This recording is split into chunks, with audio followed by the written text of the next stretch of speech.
నమస్తే రమగారు. నమస్తే జయ. రమగారు, మంచి చందమామ కథ చెప్పుకుందామండి. వాగ్దానం. ఆ, పూర్వం బుద్ధిసాగరుడు అని ఒక వ్యాపారి ఉండేవాడు. మంచి పెద్ద బిజినెస్. పడవలు ఉండేవి ఆయనకి, నౌకలు మీద 1,00,000-2,00,000 బిజినెస్ తిరిగేది. ఒకసారి ఏమైందట, కోస్తా ప్రాంతానికి పంపించాడు. మన వైపు అనమాట. కోస్తా అంటే అదే కదా. అయితే వెళ్ళిన పడవలు మాయమైపోయింది. పోయినాయో కొల్లగొట్ట పడ్డాయో వెనక్కి తిరిగి రాల. జనరల్గా ఈ వ్యాపారాలు చేసే వాళ్ళు ఏంటంటే ఇంట్లో ఏదో కొద్దిగా ఉంచుకుని మొత్తం అంతా బిజినెస్ మీదే పెడతారు. ఇక్కడ భూములు ఆస్తులు అలా ఉంచుకోరు. ఇతను ఉంచుకోలే పాపం. అయితే ఈ పడవలు రాల. ఒక నది తీరానికి రోజు వెళ్ళి అక్కడ చూసుకునేవాడు. చూడగా ఎన్నాళ్ళు గడిచినా రాలేదు. ఇంటి దగ్గర ఉన్న డబ్బు దాదాపుగా అయిపోవచ్చింది. చాలా దుఃఖంలో ఉన్నాడు. 2-3 వార్తలు కూడా వచ్చినాయి, కోస్తా దగ్గర కొన్ని పడవలు మునిగిపోయినాయి అని. అందులో కొన్నిట్లలో తనది కూడా ఉండుండొచ్చు, తనవి కూడా. చాలా దుఃఖంతో ఏం చేయాలో తెలియక నదీ తీరంలో కూర్చున్నాడు. అయితే అతనికి ఒక మరుగుజ్జువాడు కనపడ్డాడు నీళ్ళలోంచి వస్తూ. ఏమిటో దిగాలుగా ఉన్నావని అడిగాడు. ఏం చేయను బాబు, అంతా సంపద కొట్టుకుపోయింది, ఏమీ లేదంటే. సరే ఇతను అన్నాడు, సరే నీ జీవితాన్ని మారుస్తాను నేను, నీకు సంపద దొరికేలా చేస్తా, ఒక్క షరతు మీద అన్నట్ట మరుగుజ్జతను. నేను ఒప్పుకున్నాడు. ఏదో షరతు పెట్టాను. నువ్వు ఇప్పుడు ఇంటికి వెళ్ళంగానే నీకు మొదట ఎవరు ఎదురవుతారో, ఏది ఎదురవుతుందో అది నాకు ఇచ్చేయాలి.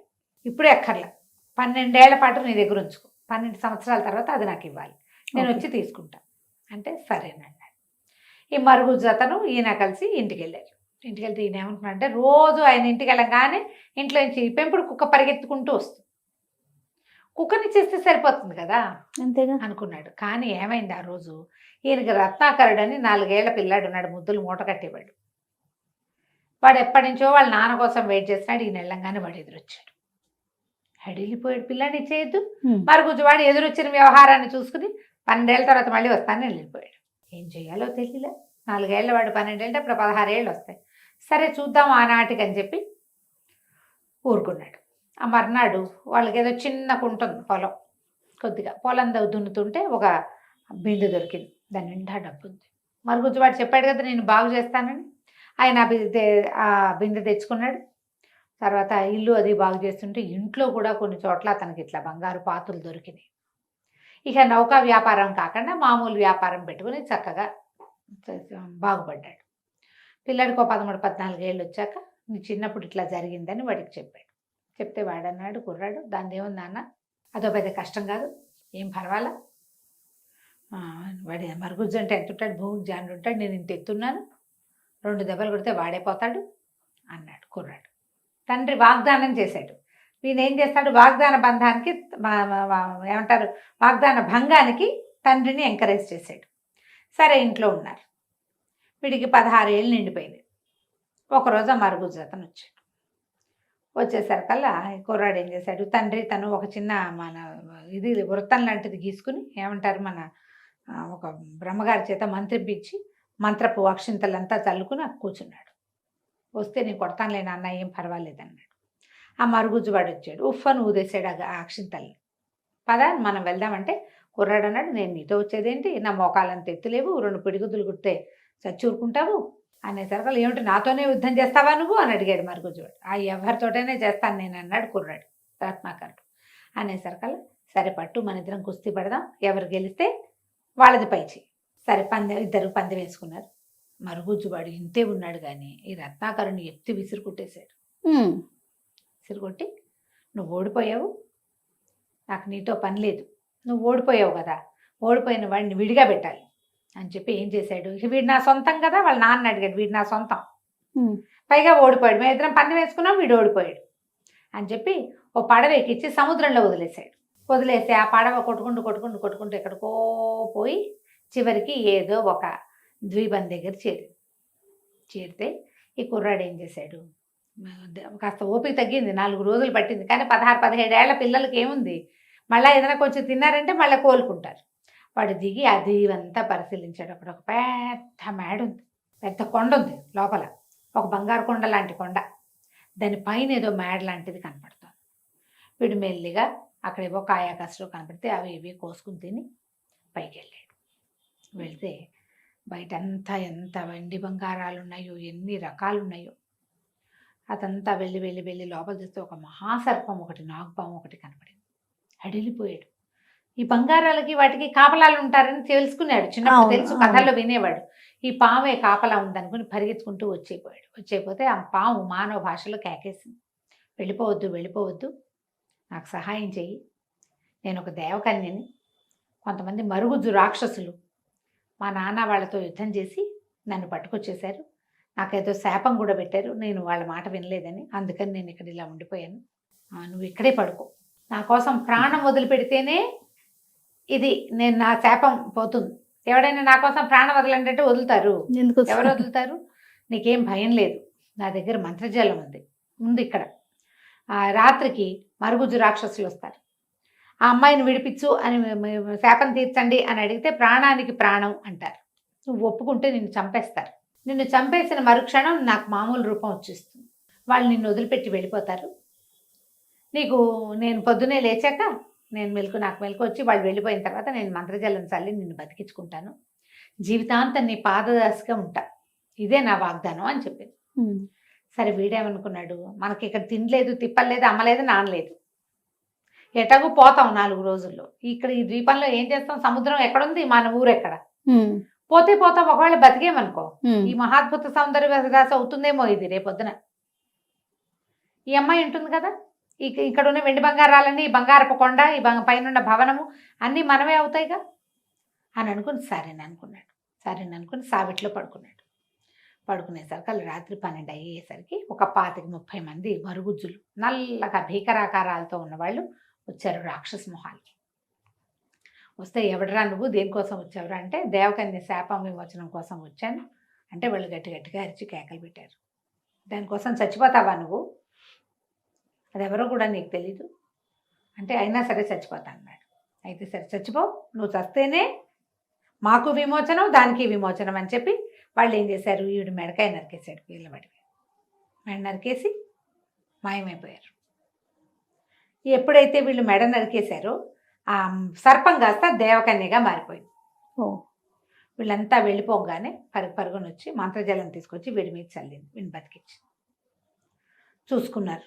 మొత్తం రాక్షసులు అక్కడి నుంచి బయటికి వెళ్ళిపోయారు. వాళ్ళ శాపం ఏమిటి, ఈ అమ్మాయి కోసం ఎవరైనా ఒక మానవుడి రక్తం ఇక్కడ పడితేనే వాళ్ళకి ఆ మరుగుజ్జు రూపాలు పోతాయి ఆ రాక్షసులకి. ఈ అమ్మాయికేమో ఒరిజినల్ రూపం వస్తుంది. వాళ్ళు వెళ్ళిపోగానే ఈ అమ్మాయి ఏం చేసింది, చక్కగా వీడిని బతికించుకుని, తర్వాత ఇక్కడే ఉండు, మనిద్దరం పెళ్లి చేసుకుందాం, నాతో పాటే ఉండమని కుర్రాన్ని తనతో పాటే ఉంచుకున్నాం. వాళ్ళు ఎన్నాళ్ళు కలిసి హాయిగా ఉన్నారు. ఆ భవనం నిండా వెండి బంగారాలు ఉన్నాయి. ఎప్పుడైతే ఈ రాక్షస మాయలు అవి తొలగిపోయినాయో, చుట్టుపక్కల ప్రాంతాల నుంచి చక్కగా పని వాళ్ళు వచ్చారు, తోటలు దొడ్లు అన్నీ చక్కగా ఉన్నాయి. కొన్నాళ్ల పాటు హాయిగా ఉన్నారు. ఓ పిల్లాడు కూడా పుట్టాడు. పిల్లవాడు పుట్టిన తర్వాత వీడికి ఎంతసేపు నాన్నని చూద్దామని అనిపించేది. అమ్మ నాన్నని చూడాలి అంటూ ఉంటే, సరే అమ్మాయి అంది, సరే నువ్వు అంత బాధపడుతున్నావు కదా, వెళ్ళిపో, మళ్ళీ వద్దు కానీ అని చెప్పి ఒక ఉంగరం ఇచ్చింది. ఈ ఉంగరాన్ని పట్టుకుని నన్ను తలుచుకుంటే, మమ్మల్ని తలుచుకుంటే మేము నీకు కనపడతాం, కానీ మీ అమ్మా నాన్నల ముందు ఈ ఉంగరపు మహిమని చూపించకూడదు, ఎవరి ముందు చూపించకూడదు, నువ్వు ఏకాంతంలో ఉన్నప్పుడే ఇది చేయాలి అనేసరికి కుర్రాడు ఒప్పుకున్నాడు, రత్నాకరుడు ఒప్పుకున్నాడు. తర్వాత ఇతను ఏం చేసింది, ఒక మంత్రం వేసి ఇతన్ని వాళ్ళ ఊళ్ళో ప్రవేశపెట్టింది. అప్పటికి వెళ్ళిపోయి ఎంతకాలం అయిందో. సముద్రంలో పడిపోయిన పిల్లవాడు బతికొస్తాడని ఎవరు ఊహిస్తారు? వాళ్ళ అమ్మా నాన్న నమ్మల. వెళ్ళేటప్పుడు లేత నువ్వు మీసాల మొహం వాడు, ఇప్పుడు పెద్ద పెద్ద మీసాలు గడ్డాలు వచ్చినా ఇంత మనిషి అయ్యాడు, లావ్ అయ్యాడు. వాళ్ళ అమ్మా నాన్న గుర్తుపట్ల. వీడు పదే పదే అన్ని నమ్మించేలాగా చెప్పాడు.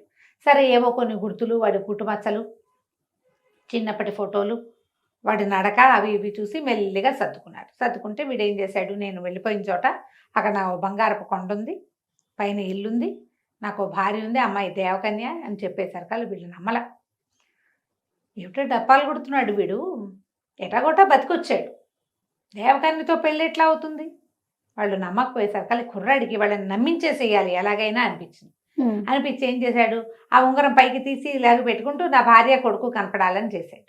ఠకీమని భార్య కుమారుడు వచ్చేసారు. అక్కడికి వచ్చేసరికి అమ్మ నాన్న ఆశ్చర్యపోయారు, చుట్టుపక్కలంతా తెల్లబోయారు, ఆహాహా అన్నారు. అంతా బాగానే ఉంది, కానీ అమ్మాయికి పిచ్చి కోపం వచ్చింది. నీకు ఒక ఆజ్ఞ ఉంది కదా, ఎవరి ముందు నన్ను తలవకూడదు, నువ్వు వీళ్ళందరి ముందు నేను ఆ ఉంగరం పట్టుకుంటే వస్తానని చూపించేశావు అని మహాకోపం వచ్చేసింది. వాగ్దాన భంగం చేసావు నువ్వు అని మంటగా ఉంది. కానీ కొద్ది రోజులు వీళ్ళతో పాటే ఉంది. ముందుగానే ఆ అమ్మాయికి మంటగా ఉండేది, నా మాట కాదన్నాడు వీడు అని. అయితే ఒకనాటి సాయంకాలము షికారుకి వెళ్ళారు. షికారుకి వెళ్తే ఒక నది ఒడ్డున బోళ్ళంత చిన్న తోట, తర్వాత బోళ్ళని పువ్వుల చెట్లు అవి ఇవి ఉంటే ఒక చిన్న పొదరింట్లో కాసేపు విశ్రమిస్తే అబ్బాయి ఏం చేశాడు, ఇతను చెయ్యి మామూలుగా ఏ చేతికి ఉంగరం పెట్టుకుంటాడో ఆ చెయ్యి తల కింద పెట్టుకుని పడుకునే అలవాటు అతనికి.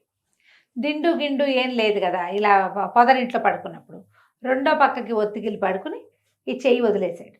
ఈ అమ్మాయి ఏం చేసింది, వాడు నిద్రపోవటం చూసి ఉంగరం తీసేసి కొడుకుతో సహా మాయమైపోయింది. అంటే ఈసారి అతనికి ఉంగరం లేదు కాబట్టి తన్ని తెప్పించలేదు.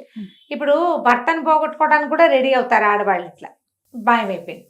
లేదు చూసుకుంటే ఇంకేముంది, ఉంగరం, భార్య లేదు, కొడుకు లేడు, ఉంగరము లేదు. దాంతో ఇతను చాలా బాధపడ్డాడు. ఏం చేయాలో తెలియలేదు. అక్కడక్కడే తిరుగుతూ ఉండేవాడు. వాళ్ళ నాన్నకు చెప్పాడు, నేను వెళ్ళి నా భార్యని కొడుకుని తెచ్చుకుంటా. అయితే ఈ బంగారు కొండ ఎక్కడుంది అది కొంచెం డౌట్ కదా. అక్కడి నుంచి ఒక సముద్రంలో ఒక పడ వేసుకుని బయలుదేరి ఇతను రకరకాల ద్వీపాలు ప్రయత్నం చేసి చివరికి ఏదో ఒక ద్వీపాన్ని చేరితే ఆ ద్వీపంలో కూడా ఒక కొండ ఉంది. ఈ కొండ నుంచి ఆ కొండకి వెళ్ళేందుకు మార్గం ఏదైనా ఉంటుందేమోనని ఆ ద్వీపంలో దిగాడు. అయితే అక్కడ ఉన్న కొండ మొదట్లో ఓ ముగ్గురు భూతాలు లాంటి వాళ్ళు వాదించుకుంటున్నారు. ఇతను అక్కడికి వెళ్ళి చూసుకున్నాడు. ఏం చేస్తున్నారంటే వాళ్ళ దగ్గర ఒక 3 వస్తువులు ఉన్నాయి. వాళ్ళేమో 2 ఉన్నారు. ఒకటి మెళ్ళో వేసుకునే దండ, ఒక ముత్యాల దండ లాంటిది. ఆ దండ ఉంటే ఎవరికి కనపడరు. అక్కడి నుంచి ఒక జత పావు కోళ్ళు, అవి వేసుకుంటే ఎక్కడికి కావాలంటే అక్కడికి వెళ్ళిపోతారు. అక్కడి నుంచి ఒక కత్తి, ఎవరినైనా చంపేయగలరు. దాంతో ఎలాంటి వాడితోటైనా యుద్ధం చేయగలరు. సరే ఇతను అన్నాడు, నువ్వు మనిషివి కదా. వాళ్ళే అడిగారు, నువ్వు మనిషివి, నీకు బోళ్ళని తెలివితేటలుంటే ఇవి మాకు పంచిపెట్టాను. ఎన్ని సినిమాల్లో వాడారో దీన్ని పంచిపెట్టమంటే వీళ్ళే. ఇతను అన్నాడు, అసలు వీటికి మీరు ఏదో పవర్స్ ఉన్నాయని చెప్తున్నారు, ఆ శక్తులు ఉన్నాయి లేదో నన్ను చూడనివ్వండి, ఏదో ఆ కత్తి నా చేతికి ఇవ్వండి. కత్తి గాల్లో ఇట్లా అన్నాడు. మెరుపులు వస్తున్నాయి దాంట్లో నుంచి. ఈ పావు కోళ్ళు వేసుకో, అక్కడ కావాలంటే అక్కడికి వెళ్తావు, ఇక్కడ కావాలంటే ఇక్కడికి వెళ్తావు అని పావు కోళ్ళు ఇచ్చారు. కాళ్ళకి తగిలించుకున్నాడు. అక్కడి నుంచి ముత్యాల దండ మెడలో వేశారు. నువ్వు ఇప్పుడు మాకు కనిపించట్లేదు, నువ్వు ఎక్కడున్నావు, ఎక్కడికో చోటకి వెళ్ళు, మేము పట్టుకోగలమో లేదో చూస్తామంటే ఇతను ఏం చేశాడు, ముందు కాసేపు ఆ చెట్టు కింద ఈ చెట్టు కింద ఉండి తర్వాత తట్టింది. తన భార్య దగ్గరికి వెళ్ళడానికి ఇది పనికొస్తుంది అని వాళ్ళని అక్కడే వదిలిపెట్టేసి ఆ ముత్యాల దండ మెడలో వేసుకుని ఆ కత్తి చేతితో పుచ్చుకుని ఆ పావు కోళ్ళు వేసుకుని ఇతను బంగారపు కొండకు వెళ్ళాలని మొదలుపెట్టుకున్నాడు. ఇక అక్కడి నుంచి చాలా సులువుగా వెళ్ళిపోయాడు. అది ఎక్కడికి కావాలంటే అక్కడికి తీసుకెళ్ళిపోతాయి. ఆ బంగారపు కొండకి చేరితే ఆ పెద్ద భవనం కదా వాళ్ళది, కొండ భవనము. ఆ కోట బయట బోళ్ళంత మంది వాద్యగాళ్ళు వాళ్ళు ఉన్నారు. ఏదో పెళ్లి హడావిడిలాగా ఉంది. ఏం జరుగుతుందంటే, ఇగో దేవకన్య ఉంది కదా, ఆవిడ స్వయంవరం చేసుకుంటుందని చెప్పారు. వీడి భార్య స్వయంవరం, మరి ఇప్పుడు భర్త లేడు, స్వయంవరం చాటించుకుంది ఆవిడ. బోళ్ళంతమంది దేవతాగణం వాళ్ళు వీళ్ళు వచ్చున్నారు. ఇతను ఏం చేశాడు, మెళ్ళో ఆ ముత్యాల దండంలో తోటి ఉన్నాడు కదా, లోపలికి వెళ్ళిపోయాడు. వెళ్ళి చూస్తే ఊళ్ళంతమంది దేవగణం వచ్చి ఉన్నారు అక్కడ, దేవతలు ఈ అమ్మాయిని పెళ్లి చేసుకోవడం కోసం. తనకి ఏం చేయాలో తెలియలేదు. సరే ఒక ఆలోచన చేసి ఆ అమ్మాయి ఏవో రకరకాల విందులు అవి చేస్తున్నారు. ఈ రాజకుమారి దేవకన్య కూడా ఒక కుర్చీ వేసుకుని అప్పుడు కూర్చుంది భోజనానికి. ఈ అమ్మాయి ఒక ముద్ద తీసుకోబోతుంటే కింద పళ్ళెం లాగేస్తున్నాడు అతను. ఒక ముద్ద తీసుకుని పైకి, పళ్ళెం దూరంగా వెళ్ళిపోయింది. చూసుకుంది, ఇదేమిటి నేను ఇక్కడే తింటాను, పళ్ళెం అక్కడ ఎందుకుందని పళ్ళెం దగ్గరికి లాక్కుంది. మళ్ళీ ఈ అమ్మాయి ముద్ద పైకి దిగానే పళ్ళెం లాగేశాడు. అతను ముత్యాల దండ ఉంది కదా, అతను కనిపించడు. అమ్మాయికి అర్థం కాలేదు, నాకే చాలా మాయలు వచ్చు, నన్ను మించిన మాయ ఏదో ఇక్కడ నడుస్తోంది. ఆ ముత్యాల దండ ఇంకా పెద్ద పెద్ద బలమైనది అనమాట, వీళ్ళ మాయల కంటే ఎక్కువ బలమైనది. ఇదేమిటి ఇట్లా అయింది, ఎందుకు ఇలా అవుతుంది అని ఆశ్చర్యపోయింది. లేచి నిలబడగానే అమ్మాయి కూర్చొని కుర్చీ కూడా జరిపేస్తాడు. రకరకాల మాయలు నడుస్తుండేసరికల్లా అమ్మాయి చాలా ఖిన్నవదనంతో అయిపోతుంది, ఏదో జరుగుతోంది అని. అప్పుడు ఇతను ఏం చేశాడంటే తన మెడలో ఉన్న దండ తీసి కనపడ్డాడు. మా నాన్న నా చిన్నప్పుడు నన్ను మరుగుజ్జువాడికి ఇస్తానని వాగ్దానం చేశాడు. వాగ్దాన భంగం చేసి నన్ను పోగొట్టుకున్నాడు. ఓకే, నేను ఆ ఉంగరం పెట్టుకుని ఎవరి ముందు నిన్ను తలవను అని నీకు వాగ్దానం చేసి పొరపాటున ఆ వాగ్దాన భంగం చేసి నిన్ను పోగొట్టుకున్నా. నువ్వు నీ రూపాన్ని మారిస్తే, రూపం మార్చుకునేందుకు నీకు అవకాశం ఇచ్చి ప్రాణత్యాగం చేస్తే నాకు పాదదాసిగా ఉంటానని చెప్పావు. నువ్వేం పోగొట్టుకుంటావో ఈ వాగ్దాన భంగం చేసి. మేమిద్దరం వాగ్దాన భంగం చేసి ఈ పరిస్థితి వచ్చింది మాకు. మరి నువ్వేం పోగొట్టుకోవడానికి సిద్ధంగా ఉన్నావు అంటే అమ్మాయి చాలా కష్టం వచ్చింది. నిజమే, నేను కూడా అదే చేస్తున్నాక. మనుషులు వాగ్దానాలు నిలబెట్టుకోలేరని నేను అతన్ని తిట్టాను. నేను చేసేది కూడా అదేగా. ఏం చెప్పింది ఈ అమ్మాయి? నన్ను రక్షించు, నా కోసం నీ ప్రాణం ఇవ్వు, నీకు పాదదాసిగా ఉంటా, నువ్వు బతికున్నంత కాలం అని చెప్పింది. వీడు బతికే ఉండగా నేను ఇంకోటి పెళ్లి చేసుకుంటే వీడికి పాదదాసిగా నేను ఎట్లా ఉంటాను? ఆ అమ్మాయి నిశ్శబ్దంగా ఈ పెళ్లి క్యాన్సిల్ చేసుకుంది. నాది పొరపాటు, కోపంతో నేను ఈ పని చేయబోయాను. మీ నాన్న లోభంతో వాగ్దాన భంగం చేశాడు, కుమారుడు పిచ్చితోటి. నువ్వేమో నిన్ను నమ్మించాలన్న పిచ్చితోటి చేసావు, నేనేమో నా మాట వినలేదన్న పిచ్చితోటి వాగ్దాన భంగం చేస్తున్నాను. కాబట్టి నేను వాగ్దాన భంగం చేయను, నీ పాదదాసిగానే ఉంటా. నువ్వు మనిషిగా ఎంతకాలం జీవించి ఉంటే అంతకాలము నీతో ఉంటా. ఎందుకంటే అమ్మాయి అలాగే యంగ్గా ఉంటుంది, నేను ముసలాడైపోతాడు క్రమంగా. పెళ్లి క్యాన్సిల్ చేసుకుంది. మళ్ళీ భర్తతో పిల్లవాడితోటి ఉండటం మొదలుపెట్టింది. అప్పుడప్పుడు పెళ్లి కింద భూలోకంలో కూడా వెళ్ళి, అదే ఆ సముద్రాల అవతల ఉన్న వాళ్ళ ఊరికి కూడా వెళ్ళి వాళ్ళ అమ్మ నాన్నను కూడా చూసి వచ్చేవాళ్ళు. కథ కంచికి మనం ఇంటికి. నమస్తే అండి. నమస్తే రమగారు. నమస్తే చేయ. రమగారు, మాయలు మంత్రాలు ఇలాంటి కథలు కూడా చెప్తూ ఉంటారు అప్పుడప్పుడు. ఇలాంటిది ఒకటి చెప్పండి అండి. ఒకటి కాదు, రెండు చెప్తా. ఓ సూపర్. పూర్వంట కేశవుడు అని ఒక కుర్రాడు ఓ ఊళ్ళో ఉండేవాడు. అయితే పాపం వీడు కొంచెం చాలా సాధారణమైన కుటుంబీకుడు, పెద్దగా ముందు వెనక ఎవరు లేరు. ఏదైనా వ్యాపార ఊళ్ళోకి వెళ్ళి ఏమైనా సంపాదించుకుంటామని వాళ్ళ ఊరు నుంచి ఒక నౌక, వాళ్ళ దగ్గర ఊళ్ళో ఉన్న ఒక ఓడరేవు నుంచి ఒక నౌక బయలుదేరుతుంటే ఆ నౌక ఎక్కాడు. వీడు కొంచెం టెంపరీ వాడు. ఇప్పుడు ఒంటరి వాళ్ళు అనుకో, ఏం చేస్తారు వాళ్ళు? ఆ ఊళ్ళోనే ఏదైనా చూసుకుంటారు. ఎక్కడికో వెళ్ళిపోయి సంపాదించుకురావాలన్న ఊహ ఉందంటే వాడు సాహసి కదా, అంతేగా. ఎంతో కొంత ఉత్సాహం ఉంది వాడికి. ఈ ఉత్సాహి అయిన కేశవుడు ఏం చేశాడంటే ఆ పడవ ఎక్కి వెళ్ళాడు, ఆ ఓడ ఎక్కి. ఓడ కొంతమేర వెళ్ళిన తర్వాత కొన్ని రోజులు గడిచాక వీడికి కొంచెం ఆశ పుట్టింది, మనం సంపాదించుకోవచ్చు అది అని. ఆ ఓడ కాస్త ఏదో అది కొండకి తగిలి పగిలిపోతే జనమంతా ఎట్లో పడిపోయారు ఈ సముద్రాన్ని. కొంతమందికి చిన్న చిన్న పడవలు దొరికినాయి, ఎటు వెళ్ళిపోయారు. వీడికి ఒక చిన్న కొయ్యపాలక దొరికింది, వీడు ఒక దీవిలో పడిపోయాడు. కొయ్యపాలక ఎటు తీసుకుపోతే అటు తీసుకెళ్ళి వెళ్ళిపోయాడు అంతే. వాడు అది పట్టుకుని అలా ఉండిపోయాడు. కొయ్యపాలక కొట్టుకుపోతూ ఉంది. ఆ కొట్టుకుపోయి ఒక దీవి లాంటి ప్రాంతానికి చేరాడు. చేరిన తర్వాత వీడికి ఏమర్థమైంది? ఎవ్వరు చేరల, తన తప్ప. ఆకలి దహించుకుపోతోంది. ఆ సముద్రపు నీళ్ళు ఎందుకు తాగడానికి పనికిరావు. అయితే వీడు గమనించింది ఏంటంటే ఆ మొత్తం దీవి నిండా మా కొబ్బరి చెట్లు ఉన్నాయి, మనుష్య సంచారం ఏమీ లేదు. సరే ఓపిక వచ్చేదాకా అట్టా నేల మీద పడి ఉంటే, సరే ఏం చేద్దాం, కొబ్బరి చెట్టు అయినా ఎక్కితే ఉప్పు నీళ్ళు తాగడానికి పనికిరావు, కొబ్బరి నీళ్ళు పనికొస్తాయి హాయిగా. ఆ కొబ్బరి తినచ్చు, 2 కాయలు నీళ్లు తాగితే ఓపిక వస్తుంది. సాల్ట్ లాస్ అయిపోయి ఉంటాడు కదా ఇంత ప్రయాణం వల్ల. సరే వీడు ఏం చేశాడు, ఒక చెట్టు ఎక్కాడు. కొబ్బరి చెట్టు ఎక్కి ఒక కొబ్బరికాయ కోసే లోపల వాడికి దూరంగా ఏదో గుయ్యమని సప్పుడు వినిపిస్తుంది. తీరా చూస్తుంది కదా, చూస్తూ ఉంటే అటు నుంచి ఒక పంది గాల్లో ఎగురుకుంటూ వస్తుంది. దానికి రెక్కలు లేవు కానీ ఎగురు వస్తుంది. భయం వేసేసింది. ఆ కొబ్బరి మట్టలను కావటేసుకుని అక్కడే ఉండిపోయాడు. తీరా చూస్తే పంది కొంచెం ఎత్తైన ప్రదేశానికి ఒక చోటకి చేరింది. ఆ రెక్కలు లేని పంది అక్కడికి రాగానే హాయిగా కాళ్ళు బారజాపి పడుకుంది. అది నీడగా ఉంది, ఇసుక ఉంది, ఆ గట్టు మీద చల్లగా ఉంది, కాళ్ళు చాపి పడుకుంటుంది పంది. హాయిగా నిద్రపోయింది. వీడు అదేమిటో తెలియలే వాడికి. సరే చూద్దామని ఏం చేశాడు, చెట్టు దిగి ఆ పంది దగ్గర ఉన్న వైపుకి ఎక్కాడు. ఎత్తంతా ఎక్కితే పంది కాళ్ళు బారచాపి గుర్రక కూడా పెడుతోంది. చూస్తే ఏదంటే మామూలు పందే, అది రెక్కలే ఏం లేవు, 4 కాళ్ళు, మామూలు తోక, దాని ముట్టె పొడుగ్గా, కూరలు మాత్రం మంచి పదునుగా ఉన్నాయి. దాని పక్కన ఒక ఇంతలావు వజ్రం కనపడింది వాడికి. ఇంత రాయి దగదగ అంటుంది, వజ్రం గుర్తుపడతాడు వీడు. దాని మీదేనా? దాని పక్కన వజ్రం పక్కన పెట్టుకుని పడుకుంది అది. ఓకే. వీడు ఏం చేశాడు, అటు ఇటు చూశాడు, పంది కదలటల్లా. ఆ వజ్రం దేనికైనా ఉపయోగపడుతుంది, ఒకవేళ నా బతుకు బాగుండి ఇక్కడి నుంచి బయటపడితే నా బతుకంతాకి ఇది సరిపోతుంది అంతే అని ఆలోచించుకుని ఆ వజ్రాన్ని తీసుకున్నాడు. తీసుకునేసరికల్లా తీసుకుని కింద ఉంటే పంది వచ్చేస్తుందేమండి, కొబ్బరి చెట్టు ఎక్కి కూర్చున్నాడు. ఒక గంట పోయాక వీడి ఈ లోపల ఏం చేశాడు, ఈ కింద ఉన్న పొల్లలు ఏదో కనిపెట్టి తీసుకుని కొబ్బరికాయ పొడుచుకుని నీళ్లు తాగి మెల్లిగా కొబ్బరికాయ ఒలుచుకుంటున్నాడు కూర్చుని. 2-3 కాయలు తాగేసరికల్లా ఓపిక వచ్చేస్తుంది కదా, 4 కాయలు కింద పడేశాడు, ఒకటి ఒలుచుకుంటున్నాడు చెట్టు మీదే కూర్చుని. ఒక గంట గంటన్నర పోయిన తర్వాత ఈ పంది లేచి అటు ఇటు చూస్తుంది. నా వజ్రం అని వెతుక్కుంటుంది అది. దానికి తెలిసిపోయింది వీడు ఎవడో పట్టేసుకున్నాడని. అక్కడి నుంచి ఆ పంది ఏమిటి, అది ఒరిజినల్గా పంది కాదు, ఒక మాంత్రికుడు. ఓహో. వాడికి విపరీతమైన బలం, వాడికి ఆ పంది స్వరూపం మీద ఆసక్తి. వాడు ఆ స్వరూపంతో తిరుగుతున్నాడు అక్కడ. ఓకే.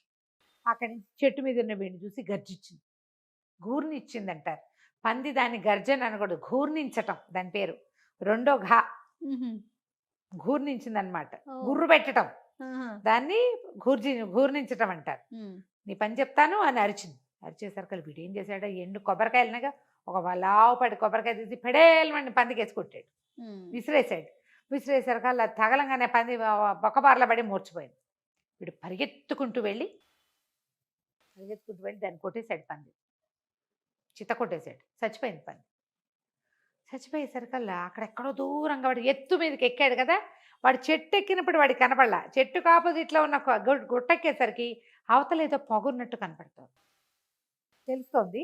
వీడు ఏమనుకున్నాడు, ఈ చెట్టు మీద ఇప్పుడు ముందు చెట్టు ఎక్కా, చెట్టు దిగి గుట్టెక్కా, గుట్ట దిగి మళ్ళీ చెట్టు ఎక్కా, మళ్ళీ చెట్టు దిగి మళ్ళీ గుట్ట మీదకి వచ్చా.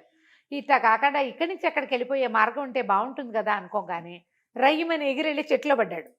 ఆ చెట్టు మీద కూర్చున్నాడు. ఆశ్చర్యపడి వీడు ఇదేంటి ఇట వచ్చాను. అప్పుడు వాడికి అనిపించింది, ఒకవేళ ఏమైనా ఈ వజ్రంలో మహత్యం ఉందేమో. పంది ఎలా ఎగురొచ్చింది, అది ఈ వజ్రాన్ని పట్టుకునే వచ్చింది, ఇది దాందే, ఆ వజ్రం కోసమే అది అరుస్తోంది. సరే వీడేమనుకున్నాడు, ఎక్కడైనా మనుష్య సంచారం, ఈ దీవిలో మనుష్య సంచారం ఉంటే అక్కడికి నన్ను తీసుకుని అక్కడికి వెళ్ళిపోవాలని కోరుకునేసరికల్లా ఒక్కసారి రయ్యమని ఎగిరెళ్ళి ఇంకా కొంచెం ఎగువగా ఉన్న ఒక గుడిసుంది అక్కడ పడ్డాడు. పడేసరికి అంటే ఢాం పడిపోలే, వాడు తెలిసింది వాడికి వాలుగా నుంచోటం. తీరా చూస్తే అక్కడ ఒక డేరా లాంటిది వేసి అక్కడ ఒకడు కూర్చుని ఉన్నాడు. ఆ ఒక గుడిసె కనపడింది. గుడిసె దగ్గర ఒక కాళ్ళు లేని వాడు ఒకడు ఒక మేకపిల్లని కాల్చుకుంటున్నాడు తినడానికి. వీడు మన కేశవుడి దగ్గరికి వెళ్ళి, అయ్యా కాస్త నాకు తిండి, ఈ రాత్రి పడుకోవడానికి చోటు ఇప్పిస్తారా అని అడిగాడు. అడిగితే మంత్రికుడు అన్నాడు, ఇదిగో మేకని తిందుగా, నువ్వు కూడా కూర్చోని, ఇక్కడికి ఎట్టా వచ్చావు నువ్వు అన్నాడు. అనేసరికల్లా వీడు వజ్రం తీసి చూపించాడు. అయ్యో. తీసి చూపించి, ఇదిగో ఈ వజ్రం దొరికింది, ఎక్కడికి కావాలంటే అక్కడికి వెళ్ళిపోవచ్చు అనగానే, ఏ కాళ్ళు లేని వాడు అన్నాడు, నా దగ్గర ఇంకోటి ఉంది, వాడు కూడా మాంత్రికుడు, నా దగ్గర ఇంకో మహత్యం ఉంది అని ఒక గొడ్డలు చూపించాడు. తల కర్ర, దీన్ని బాడీ మీద కొట్టి కట్టెపుల్లలు తీసుకురా అంటే కట్టెపుల్లలు తెచ్చి మంట చేసి పెడుతుంది. అది తల మీద కొట్టి ఎదుటివాడి తల తీయంటే తీసేస్తుంది. మహిమగల గొడ్డలి, నా గొడ్డలు నువ్వు తీసుకుని నీ వజ్రం నాకు ఇవ్వు, ఎక్కడికైనా వెళ్ళటానికి నాకు కాళ్ళు లేవు, వజ్రం ఉందనుకో కాళ్ళు హాయిగా వెళ్ళిపోతాను నేను అనేసరికల్లా సరేనన్నాడు కేశవుడు. కాకపోతే వాడు మేక మాంసం తింటూ ఉంటే వీడికి అనిపించింది, వీడు ఈ కాళ్ళు లేనివాడు అందితే తన్ని కూడా కాల్చుకు తింటాడు అనిపించేసింది. వాడు చూపు బాగుంట్లా, వీడు గ్రహించాడు. సరే ఈ మారకం మాట వచ్చేసరికల్లా సరే ఏమన్నాడు, అలాగే ఇవ్వని ఆ వజ్రం ఈ చేత్తో ఇస్తున్నట్టు ఇచ్చి ఈ గొడ్డలు చేత్తో తీసుకున్నాడు. తీసుకుని ఏమన్నాడు, దాని తల మీద కొట్టి వీడి తల తీసేయి అని చెప్పాడు. వెంటనే గొడ్డలు ఎవడి చేతిలో ఉంటే వాడి మాట వింటుంది. ఈ గొడ్డలు రయ్యమని పోయి ఆ కాళ్ళు లేకుండా కూర్చుని ఉన్నాడు కదా మాంత్రికుడు, వాడి మెడ కట్ చేసేసి వీడు అమ్మయ్య అనుకుని ఆ గొడ్డలి ఈ వజ్రం. కాకపోతే వీడి దగ్గర వజ్రం ఉన్నప్పుడు వీడు వెనక్కి వెళ్ళిపోవచ్చు, వీడు ఇంటికి వెళ్ళిపోవాలని కోరుకోవచ్చు. కాకపోతే వాడికి ఆశ ఏంటంటే మనకు వజ్రం దొరికిందంటే ఇంకేమైనా దొరుకుతుందేమోనని ఉన్నాడు ఇక్కడ. ఓహో. ఆ వజ్రం గొడ్డలు పుచ్చుకుని నడిచాడు. ఇంకా అవతల నడుస్తుంటే దూరంగా పొగ కనపడింది, అక్కడికి వెళ్ళాలని కోరుకున్నాడు. అక్కడికి వెళ్ళేసరికల్లా ఒకడు చేతులు లేని వాడు ఒకడున్నాడు అక్కడ. వాడు డేరా వేసుకుని ఉన్నాడు, కాళ్ళు చాపుకొని కూర్చున్నాడు, వాడికి చేతులు లేవు, ఇక్కడి నుంచి లేదు. అయితే వీడి దగ్గరకు వస్తుంటే కేశవుడు కొంచెం దూరంగా దిగాడు, 4 అడుగులు వేసి నడిచేసరికల్లా వాడి దగ్గర ఒక ఇంత పాత్ర ఉంది గట్టు మీద, పాత్రలో అన్ని పాలు ఉన్నాయి. ఆ పాత్రని ఇట్లా గడ్డ పెట్టి తోసేసరికల్లా ఆ పాత్ర దొర్లి బోర్లా పడి అందులో ఉన్న పాలు కింద పడి ఇక పెద్ద ప్రవాహం అయిపోయింది. అది ఎటా అయిందంటే ఆ గుడిసె డేరా ఆ కాళ్ళు లేకుండా కూర్చున్నవాడు తప్ప మిగిలిందంతా మునిగిపోయేంత ప్రవాహం వచ్చేసింది. వీడి మీదకి వచ్చేసినాయి కేశవుడి మీదకి. కేశవుడు ఈ వజ్రం పట్టుకుని ఒక్క ఎగురులో ఒకటే దూకులో వచ్చి ఇప్పుడు అతను కూర్చున్నాడు కదా ఆ కాళ్ళు లేనివాడు, అదే ఈ చేతులు లేనివాడు, వాడి పక్కకి చేరాడు. చేరేసరికల్లా ఆశ్చర్యపోయాడు. చేతులు అన్నాడు, ఊరిని భలే విద్య ఉంది నీ దగ్గర, ఇదేం విద్య అన్నాడు. అనేసరికల్లా వజ్రం తీసి చూపించాడు. అందరికీ చూపిస్తున్నాడు, ఇదిగో నా దగ్గర ఒక వజ్రం ఉంది, ఎక్కడికి కావాలంటే అక్కడికి వెళ్ళిపోవచ్చు అనగానే చేతులు లేనివాడు అన్నాడు, అబ్బా ఎంత బాగుంది, నా దగ్గర ఉన్న గిన్నె చూడు అని ఆ గిన్నెని చూపించాడు. ఆ గిన్నె తిరగేయి అన్నాడు. తిరిగేసి నీకేం కావాలి, ఏమన్నా తింటావా అనేసరికల్లా సరే వాడి దగ్గర మాంసాహారం, వాడు మాంసాహారం తింటుంటే వాడు అన్నాడు నీకేం కావాలంటే అది వస్తుంది ఇందులో, మాంసం తెప్పిస్తానని మాంసం తెప్పిస్తే వీడు నేను శాకాహారిని, నేను మాంసం తిన్నాడు. తినకపోతే నీకు కావాల్సినవి అడుగు అని చెప్పి పప్పు అడుగు, కూర అడుగు, ఏవి అడిగితే అవి తీసి ఇచ్చాడు. ఈ గిన్నెలో నుంచి ఇది చక్కగా తెరిచి ఉంచింది అనుకో, ఏమంటారు మామూలుగా పెట్టుంటే గిన్నె ఆహారం వస్తుంది. ఏ ఫుడ్ కావాలంటే ఆ ఫుడ్ ఇస్తుంది, ఎంతమందికి కావాలంటే అంత ఇస్తుంది. దాన్ని బోర్లించామంటే దాంట్లో ఒక్క చుక్క నీరున్నా చాలు, ఆ చుక్క వస్తువు ప్రవాహం అయిపోయి ఎంతమందినైనా ముంచేయగలదు. ఓకే, ఇంత అద్భుతమైన వస్తువు ఉంది, నువ్వు ఓ పని చేయి, నీ వజ్రం నాకు ఇచ్చి నా గిన్నె నువ్వు తీసుకోమన్నాడు. బాగుంది. ఆ గిన్నె కావాలి వీడికి. సరే వీడేం చేశాడు, గిన్నె చేత్తో తీసుకుని తన గొడ్డల మీద ఒక దెబ్బ కొట్టి దాని నెత్తి మీద వీడి తల తీసేయమన్నాడు. మూడో మాంత్రికుడి తల కూడా వేరు చేసేసింది ఆ గొడ్డలి. ఇతను ఆ గిన్నె, ఆ గొడ్డలి, తర్వాత ఏమో ఈ వజ్రము పుచ్చుకుని బయలుదేరాడు. ఇంకా ముందుకెళ్తే దూరంగా ఏంటంటే కొంచెం క్రూర మృగాలన్నీ పారిపోతున్నాయి, మృగాలు కనపడుతున్నాయి. వీడు ఒక పెద్ద కొబ్బరి చెట్ల తోపు కదా, అది తోపులోంచి అన్ని జంతువులు పరిగెత్తుకుంటూ వస్తున్నాయి. ఇతను తప్పుకుంటూ నడుస్తున్నాడు.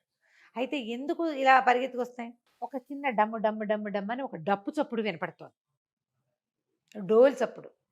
ఆ డోల్ చప్పుడు వల్లే జంతువులన్నీ పారిపోతున్నాయి. ఆ డోల్ చప్పుడుని అనుసరించి తను వెళ్లాల్సిన మార్గం చూసుకుని ఆ డోల్ ఎక్కడి నుంచి మోగుతుందో అక్కడికి తీసుకెళ్ళమని చెప్పాడు వజ్రానికి. అక్కడికి వెళ్తే అక్కడ ఒక పెద్ద మహాకాయుడు ఒకడు కూర్చుని ఉన్నాడు, వాడి దగ్గర డోలు. ఎవడరా నువ్వు, నీకు భయం వేయట్లేదా, ఎక్కడి నుంచి వచ్చావు నువ్వు అని అడిగేసరికల్లా నేను వేరే దేశం నుంచి వచ్చాను, నా దగ్గర బ్రహ్మాండమైన వజ్రం ఉంది, ఎక్కడికి కావాలంటే అక్కడికి తీసుకెళ్ళిపోతుంది అన్నాడు. అన్నాక సరే కూర్చో అన్నం తిందామన్నాడు. వాడు ఏం చేశాడు, ఆ డోలు చప్పుడికి పారిపోతున్న జంతువుల నుంచి ఒక కుందేలు కాల్చుకున్నాడు. కుందేలు మాంసం పెట్టబోయాడు. ఆ మహాకాయుడు నాకు అక్కర్లేదు, నాకు కావాల్సిన తిండి దొరుకుతుందని గిన్నెలోంచి తిండి తీసుకుని తింటున్నాడు. తినేసరికల్లా వాడు ఆశ్చర్యపోయాడు, గోరిని నీ దగ్గర బ్రహ్మాండమైన వజ్రం ఉంది, బ్రహ్మాండమైన గిన్నె ఉంది, ఆహారం కావటానికే నేను ఇంత జంతువుల కోసం ఈ డోలు మోగిస్తున్నాను, ఈ డోలు మామూలు డోలు కాదు, ఈ పక్కన మోగిస్తే ఎంత వాళ్ళకైనా భయం వేసి పారిపోతారు, ఎవరు దగ్గరికి రారు. రెండో పక్కన కొడితే అనంత సేనావాహిని పుట్టుకొస్తుంది అందులో ఇచ్చి. ఈ డోలు నేను ఎన్నేళ్ళో సాధన చేసి దీన్ని సంపాదించాను, కానీ ఇది నాకు తిండి సంపాదించట్లా, నేనే కష్టపడాల్సి వస్తుంది, ఆ గిన్నె నాకు ఇచ్చేసి ఈ డోలు తీసుకో, నాకు అయిపోయింది ఇక నా వల్ల కాదు అవన్నీ చేయటం, గిన్నె ఇచ్చేయమన్నాడు. అనేసరికి వీడేం చేశాడు, గిన్నె ఇస్తున్నట్టే ఇచ్చి ఆ డోలు తీసుకుని గొడ్డలు తల మీద కొట్టి వీడి మహాకాయుడు తల తీసేయమన్నాడు. మహాకాయుడు తల కూడా తీయబడింది. వీడు తనకు లభించిన వస్తువులన్నీ చూసుకుని వీటితో నేను హాయిగా ఉండొచ్చని భావించి సరే సమీపంలో ఒక మంచి నగరం ఏదైనా ఉంటే అక్కడికి తీసుకెళ్ళమన్నాడు. ఆ నగరానికి చేరిపెట్టి తన వస్తువులన్నీ దాచిపెట్టుకున్నాడు, వాటిని ఏమి కదపకుండా ఉంచుకున్నాడు. అయితే ఆ ఊళ్ళో ఏంటంటే ఆ రాజు మంచివాడు కాదు, తన ప్రజల్నే పీడిచ్చేవాడు. మామూలుగా ఏం చేస్తారు, ప్రజల్ని బాగా చూసుకుని చుట్టుపక్కల ఊళ్ళ మీద పడతారు రాజులు. వీడు అట్లా కాదు, తన ప్రజల్నే కాల్చుకు తినేస్తూ ఉంటాడు, ప్రజలంతా చాలా ఇబ్బంది పడుతూ ఉంటారు. ఊళ్ళోకి ఎవడైనా కొత్తవాడు వస్తే వాడి దగ్గర ఉన్న వస్తువులన్నీ సైనికులు ఓడలాక్కుని రాజుగారికి అప్పచెప్తారు.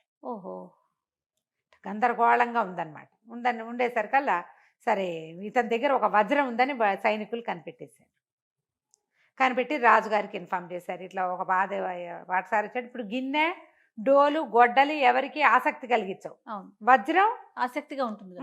దాంతో రాజు వచ్చాడు, నా వజ్రం నాకు ఇవ్వమని అనగానే రాజుని వీడు ఏం చేశాడు, వెంటనే తన శక్తి ప్రయోగించడం మొదలుపెట్టాడు అనమాట. రాజు ఏం చేశాడు, అంత దూరం దగ్గర దాకా రాకుండా దూరంగా ఉండి ఓ 12 మంది సైనికులు పంపించాడు, వీడి దగ్గర నుంచి వస్తువులు లాక్కోండి అని. వీడు గొడ్డల మీద కొట్టి వీళ్ళందరి తలలో తీయించేశాడు. మళ్ళీ రాజు కబురు వెళ్ళింది, వీడు గండరు అందరిని చంపేస్తున్నాడు అని. రాజుగారు బోల్డ్ అంత సేనని పంపిస్తే వీడేం చేశాడు, ఆ గిన్నెలో చారడి నీళ్లు పోసి ఆ గిన్నె బోర్లు ఇచ్చాడు. మొత్తం మునిగిపోయారు, మొత్తం అంతా కొట్టుకుపోయింది, సేన అంతా కొట్టుకుపోయింది, ఎవరూ మిగలలేదు అక్కడ. రాజుగారు వచ్చాడు, చివరికి రాజుగారు వస్తే గొడ్డలు ప్రయోగించాడు, వీడు తీసే ఈయన తలని. రాజుగారి తల తీయబడింది, ప్రజలంతా సంతోషించారు, హాయిగా రాజు వెళ్ళిపోయాడు, బాగానే ఉంది. ఇప్పుడు రాజు ఎవడు రాజు తల తీశాడో వాడే రాజు. కాకపోతే వీడిని తీసుకెళ్ళి ఆందోళనకాలు పల్లకి ఎక్కించి తీసుకుపోయారు, కానీ మనకు సైన్యం లేదండి, సైన్యం అంతా మీరు సృష్టించిన దాంట్లో కొట్టుకుపోయింది, ఇప్పుడు మనకు సైన్యం ఎలాగా అనేసరికలు ఇతను ఏమన్నాడంటే దానికి ఏం భయం లేదని ఆ డోలుకి రెండో పక్కన కొడితే 1,00,000 మంది సైన్యం వచ్చారు. వీళ్ళే మన సైన్యం, వీళ్ళ తిండికి కూడా మనకు వచ్చిన ఇబ్బంది ఏమీ లేదని తన పాత్ర అన్నీ దాచిపెట్టుకుని తన వజ్రాన్ని తనే లోపల పెట్టేసుకుని ఆ దేశానికి రాజుగా ఉండటం మొదలుపెట్టాడు. ఎప్పుడు కావాలంటే అప్పుడు తిండి ఇవ్వగలిగేవాడు, ఎక్కడికి కావాలంటే అక్కడికి వెళ్ళిపోగలిగేవాడు. ప్రమాదం సైన్యం వస్తే ప్రమాదం వస్తే ఎంత తప్పించుకోగలిగే- ఎవరినైనా సరే తప్పించగలిగిన వాడు ఉన్నప్పుడు రాజుగా ఇంకా బాధ ఏముంది. అంతే కదా. కేశవుడిని ఆ నగరానికి రాజుని చేసుకుని ప్రజలంతా హాయిగా ఉన్నారు. కథ కంచికి మనం ఇంటికి. చాలా విచిత్రంగా ఉంది రమ్మగారు. నమస్తే అండి. నమస్తే రమ్మగారు. నమస్తే జయ. రమ్మగారు, ఏదైనా సరదాగా చిన్నగా ఉండి కథ ఏదైనా చెప్పుకుందామా? ఉల్లికాడల కథ చెప్దాం మనం. ఉల్లి కాడలు. బాగుందండి పేరు. ఉల్లికాడల పేరు బాగుంది కదా. మ్మ్. ఊర్మిళ అని ఒక అమ్మాయి, దానికి చాలా నిదానస్తురాలు, మెతకది, కొంచెం భయస్తురాలు కూడా. అలాంటి ఊర్మిళని చిరంజీవి అని ఒక చిన్న ఉద్యోగస్తుడికి చిరుద్యోగికి ఇచ్చి పెళ్లి చేశారు. లేటెస్ట్ కథ అయినా రమ్మగారు. అంతే అయి ఉంటుంది. 60లో రాయబడింది. అప్పుడే పేర్లు బాగున్నాయి. బాగున్నాయి, చూసావు ఎంత బాగా పెట్టారు. రామయ్య, సుబ్బమ్మ అలాంటి కథలు మీ అమ్మాయి ఎంతసేపు పోట్లాడుతుంది. వెంకయ్యమ్మ ఆ. అలాంటివి కాకుండా ఎంత మంచి పేర్లు పెట్టారో చూడు. బాగున్నాయి. పేర్లు అంటే గుర్తొచ్చింది. ఇప్పుడు ఒక విషయం చెప్తా. ఈ మధ్య పేర్లని తమాషాగా పెట్టుకుంటున్నారు కదా, అసలు దానికి ఏం అర్థం పడతాం. ఇష్యు ఉష్యు బస్సు 2 అక్షరాలు 1 అక్షరం అవే పేర్లు. ఒక అమ్మాయి ఎవరో పెట్టింది, రామచంద్ర అని పెట్టుకున్నారు బాబుకి పేరు. అదేం పేరు అంటున్నారు అందరూ. రామచంద్ర. రామచంద్ర పేరుకి తక్కువ అమ్మ. ఎంత మంచి పేరు. ఎంత మంచి పేరు, ఎంత చక్కటి పేరు. అసలు రామ అని పిలుచుకోవచ్చు కదా, అదే కదా. పుణ్యం పురుషార్థం. మీ పేరుందనా? నా పేరు లేకపోతే ఏమి, ఎవరైనా పిలవడానికి రామ అని పిలిస్తే ఎంత మంచిది అద్భుతం కదండి కదా.